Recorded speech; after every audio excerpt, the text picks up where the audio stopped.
Assalamualaikum warahmatullahi wabarakatuh. Perkenalkan, nama saya Adi Purwanto, kelas 5 TIC 02, Prodi, Prodi Teknik Informatika. Di sini saya ingin menjelaskan tentang koordinasi antar proses di dalam sistem terdistribusi.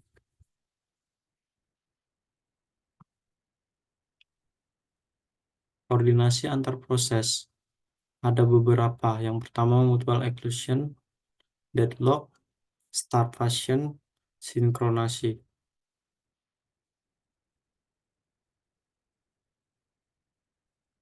Mutual exclusion.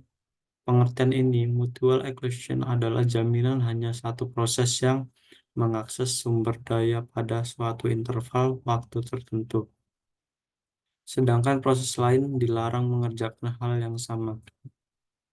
Contoh, sumber daya printer hanya bisa diakses, proses tidak bisa bersamaan.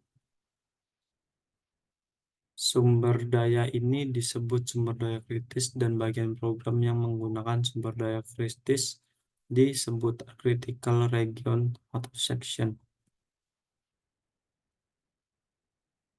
Mutual exclusion dibagi menjadi dua. Yang pertama, hanya satu program pada satu saat yang diizinkan masuk ke critical region. Yang kedua, sistem operasi menyediakan layanan atau sistem call yang bertujuan untuk mencegah proses lain masuk ke critical section yang sedang digunakan proses tertentu. Mutual exclusion. Pentingnya mutual exclusion adalah jaminan hanya satu proses yang mengakses sumber daya pada suatu interval waktu. Pemaksaan atau pelanggaran mutual exclusion menimbulkan starvation, deadlock atau buntu, sinkronasi. Deadlock ada dua. Suatu kondisi di mana dua proses atau lebih tidak dapat menentukan eksekusinya. Penyebab utama terjadinya deadlock adalah terbatasnya sumber daya yang akan digunakan oleh proses-proses. Tiap proses berkompetisi untuk memperebutkan sumber daya yang ada. Jadi deadlock berhubungan erat dengan tersedianya sumber daya dari komputer. Starvation. Starvation itu adalah situasi di mana satu proses menunggu terlalu lama buat memakai resource atau eksekusi tertentu. Starvation adalah kondisi yang biasa terjadi setelah deadlock, proses yang kekurangan resource atau karena terjadi deadlock tidak akan pernah mendapat resource yang dibutuhkan sehingga mengalami starvation atau kelaparan. Sinkronisasi. Sinkronisasi adalah proses pengaturan jalannya beberapa proses yang bersamaan. Tujuan utama sinkronisasi adalah menghindari terjadi eksistensi data karena pengaksesannya oleh beberapa proses sehingga dapat berjalan dengan lancar dan terhindar dari deadlock dan starvation. Penyelesaian terhadap masalah ini sangat penting karena perkembangan teknologi sistem komputer menuju ke sistem multiprocessing.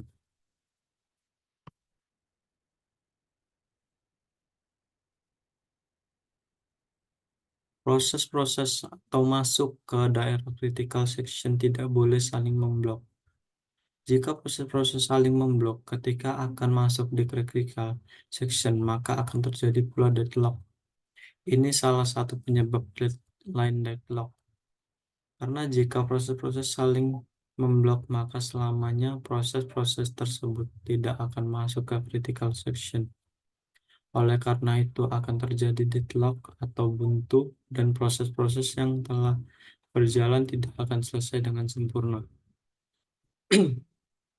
Ketika tidak ada proses di critical section, maka proses yang ingin masuk ke critical section harus diizinkan tanpa waktu tunda.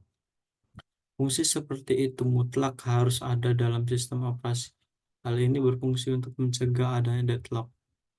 Jika tidak, berarti tidak ada kejelasan waktu tunggu atau tidak ada kejelasan waktu proses, dan hal ini akan menyebabkan deadlock.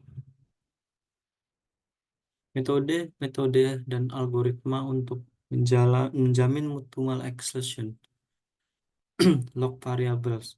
Dengan metode ini, kita menggunakan suatu variabel yang berperan sebagai kunci atau log. Permasalahan yang bisa timbul dari metode ini adalah rest condition, di mana dua proses mencapai critical section pada waktu yang hampir bersamaan. Kontrol konkurensi. Ketika multiple user mengakses multiple objek basis data yang berada pada multiple sistem di sistem basis data terdistribusi, maka permasalahan kontrol konkurensi akan terjadi. Konflik diperhatikan pada sekumpul word yang saling memotong di antar dua transaksi. Ada tiga pendekatan secara umum untuk mendesain algoritma kontrol konkurensi: wait, time, rollback. Wait, jika dua transaksi konflik transaksi yang konflik harus menunggu sampai transaksi lainnya selesai. Timestamp. Setiap transaksi memiliki timestamp yang unik dan dua transaksi yang konflik diselesaikan berdasarkan urutan timestamp. Rollback. Dua transaksi yang konflik, salah satu transaksinya diulang kembali pengerjaannya. Komunikasi antar proses. Problem dalam interaksi antar proses. Rest condition. Dua proses menggunakan resource yang sama, hasil akhirnya tergantung pada eksekusi lain dilakukan. Deadlock. Dua proses saling menunggu akibat masing-masing memerlukan resource yang dikuasai oleh proses satunya. Deadlock handling. 4 kondisi pemicu deadlock. Kondisi mutual exclusion, kondisi hot and wait, kondisi non-repetitive, kondisi circle wide. Sekian dari saya, terima kasih.